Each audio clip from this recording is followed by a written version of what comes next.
I've been asked to ask you for all of the teams the following questions. Best signing, biggest loss, ladder prediction. What are you expecting from them? Let's start with the Brisbane Broncos. 20 minutes from winning the comp last year, have picked up Fletcher Baker from the Roosters, good player, Jaden Hunt from St George Illawarra, Kurt Capel, though, has gone to the Warriors, Herbie Farnworth and Tom Flegler each to the Dolphins, and Keenan Pulisic to the Gold Coast Titans.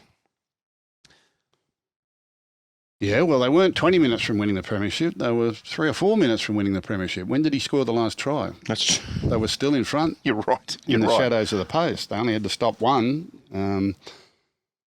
Look, it was a great year for them. It was something of a breakout year for the Broncos, who was once our premier club in the league, had been in the doldrums for a number of years. But Kevin Wallace has put together a great roster, a great group of young players, and they had the premiership in their grasp. They had one hand on the trophy at one stage there. Brilliant. Looked like they were going to win by 30. Brilliant. Well, yeah, I said in the preview to it, it'll be close at half time, but then the Panthers will be too strong late. Well, that happened.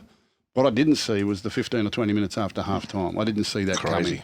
And it was brilliant, and they looked to be running away from them. The Panthers, to their credit, with all their experience and all those great players, stuck to the process, stuck together, and just methodically went about dismantling the Broncos over the last 15, 20 minutes, and were running away from them at the end. But to do that under that pressure on your biggest day, everything that they'd learned they had to draw upon for that. And, Nathan Cleary, quite rightly, it's a career-defining performance for him, but it was too for a lot of other players in that team and in that performance. It's not a one-man band. He had a lot of helpers there on the day, and they all did their job. And I'm hoping they can win on Sunday against Wigan in the World Club Champions, because they are the best team in the world. They have been for a few years, and they need to wear that title. Not taking anything away from Wigan, but Panthers missed their opportunity last year to beat St Helens at home, so they're going to have to go to Wigan and do it over there. But we're talking about the Broncos. I won't ask you about the signings, because they've pulled in a couple of players, Baker and Hunt, but obviously losing Farnworth and Flegler and Capewell in particular leave big holes. It does, but some of the other younger players have got another year under their belt. It's still a very, very strong-looking roster, and probably second chance to none. I think the Broncos, if the Panthers don't win it, I think the Broncos probably will. I still think they're the two standout sides. I think the others have got a ways to go to mix up with them. We sort of predicted that from halfway last year. That's the way the competition turned out. Both had no trouble getting through to the grand final, and we could well see a repeat of that game 12 months later when we get to October this year. Having said that, it's still a long road. You've got to go and do it all again, and they have to start again at the beginning. They can't start where they left off last year. They can't be haunted by what happened. They're going to have to get this Vegas trip out of their system once they get over. I'm interested to see how these teams come back from Vegas on this trip. They don't play. Round one starts a week early. What are you expecting? No, just with the travel and everything like that. You're not thinking like a hangover style scenario. There'll be no trouble. A few of the touring parties might have some hangover problems. You know who's taking a tour? Who? Daryl Broman. Yeah, Big D. Yeah.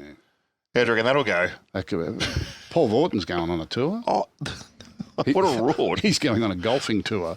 He's got to do 2 days' work, though, to get it paid. He's got to do 2 days' work. Big chance he won't be available. Do you know what? We'll get the fat on the podcast when he gets back, if he gets back. He's pretty sensible, fatty. He just loved the golf. All right, so you're saying Penrith, you're saying Brisbane. Second to none. Yep. Second to none chance. Well, there's one of them will win it, I believe. So the others, the Broncos and the Panthers would have to drop off, and the others would have to improve a lot. I think they're clearly the two picks in the competition, but Broncos still like the look of their side. Probably got to win it now, because I don't know how much time Adam Reynolds has got left in him, and I don't know what the succession plan is for him. Well, they've locked Ezra Mam up long term. Well, Ezra Mann's got to go into a game-managing halfback role if he's going to, and I'm not saying he's not worth the money they've paid him. He obviously is, but he's a talented young boy. But he's benefited greatly from the tutelage of Adam Reynolds and the fact that Adam Reynolds steers the team around the park. And Adam Reynolds is not getting any younger. In fact, all of our major playmakers in the game are not getting any younger. So it's be interesting to see who emerges in the next coming seasons in those playmaking roles. our playmakers, our senior playmakers in the game are elite and doing a really great job into their mid-30s, but they're not going to be around forever. Nobody's getting any younger except Wayne Bennett. Except Wayne Bennett, Benjamin Button.